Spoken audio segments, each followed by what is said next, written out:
Hello friends, welcome to my channel English Literature with Hema Soni, and today I come with a short note on the poem The Vanity of Human Wishes written by Samuel Johnson.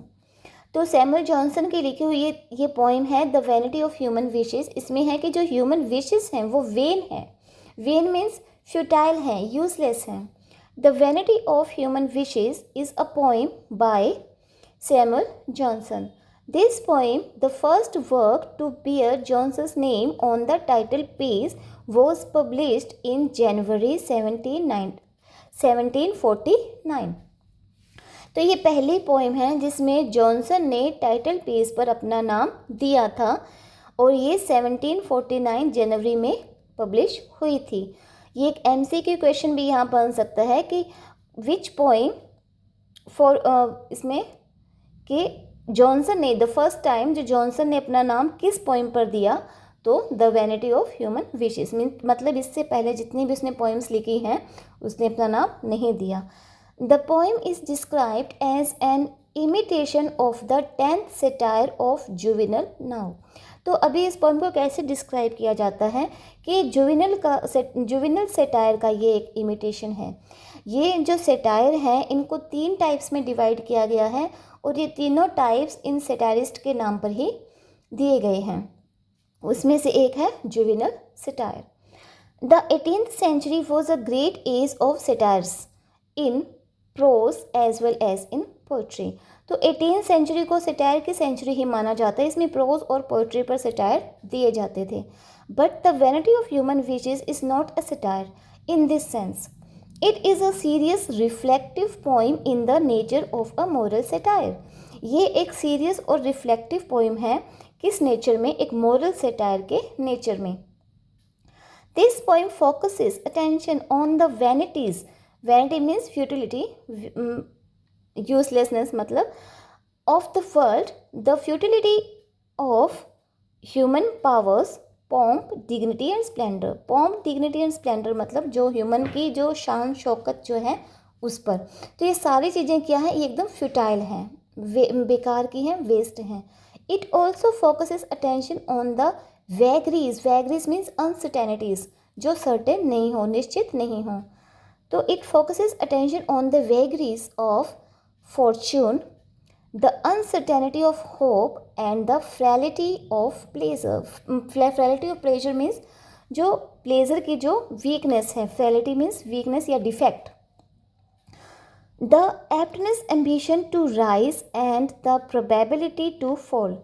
क्या इसमें दिखाया गया है? aptness ambition rise होने की और probability संभावना होने की, किस चीज़ की? fall होने की भी संभावना। rise होने की भी ambitions और fall होने की संभावना। which are an integral part of human existence and will remain there so long as man is man. और ये जो चीज़ है ये ह्यूमन एग्जिस्टेंस का एक इंटेग्रल पार्ट है जिसे अलग नहीं किया जा सकता। ह्यूमन एग्जिस्टेंस का एक इंटेग्रल पार्ट है और तब तक रहेगा जब तक कि मैन इज़ अ मैन, जब तक मैन रहेगा। Johnson's preference to Juvenal's is quite understandable because the satires of this great Roman writers are marked by high seriousness, moral fervor. तो इसके लिए ये है कि जॉनसन्स प्रेफरेंस, जॉनसन ने जुवेनल के सटायर को प्रेफर क्यों किया? क्योंकि ये अंडरस्टैंडेबल है। Because the satire of this great Roman writers, कि इस ग्रेट रोमन राइटर के जो सेटायर्स हैं are marked by high seriousness and moral fervour. Moral fervour means moral zeal, उत्साह, एंथुजियाज्म, फर्वर है ये। The poem clearly proclaims Johnson style and diction. Style and diction means उसने किस तरह के वर्ड्स, फिगर ऑफ स्पीच ये सब use किए हैं, किस स्टाइल में लिखा है। The language of Johnson is copious. Copious means abundant, बहुत ज़्यादा मात्रा में, copious and high sounding. The tone throughout is serious and meditative. जो टोन है इसकी वो थ्रू आउट सीरियस है और मेडिटेटिव है।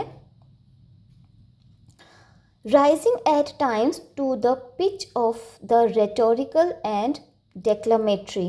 rhetorical भी वही होता है वर्ड्स का यूज़ करना, वर्ड्स, फिगर ऑफ स्पीच, इन सब का यूज़ करना, और इसका भी यही मीनिंग है, डिक्शन यूज़ करना, वर्ड्स यूज़ करना।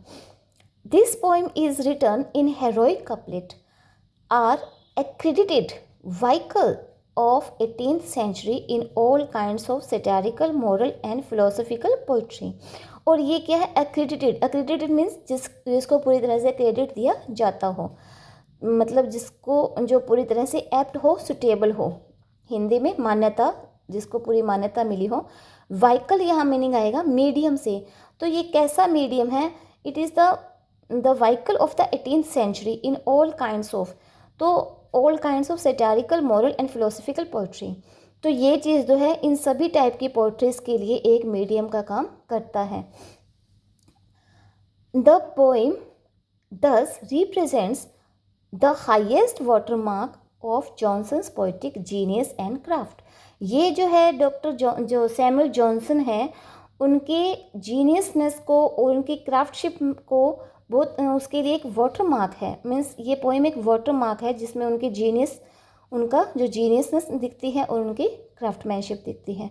Yet for the general body of the readers it is really hard to raise, ये जनरल बॉडीज ऑफ रीडर्स में जो कॉमन रीडर्स जो हैं उनके लिए बहुत मुश्किल है। It is really hard to raise its poet to the rank of a major figure in domain of poetry. तो बहुत मुश्किल है जनरली रीडर्स के लिए कि अपने पोइट को जो डोमेन ऑफ पोइट्री के जो डोमेन ऑफ पोइट्री में उसको एक ऐसा रैंक देना जो मेजर हो, जो बहुत बड़ा रैंक हो।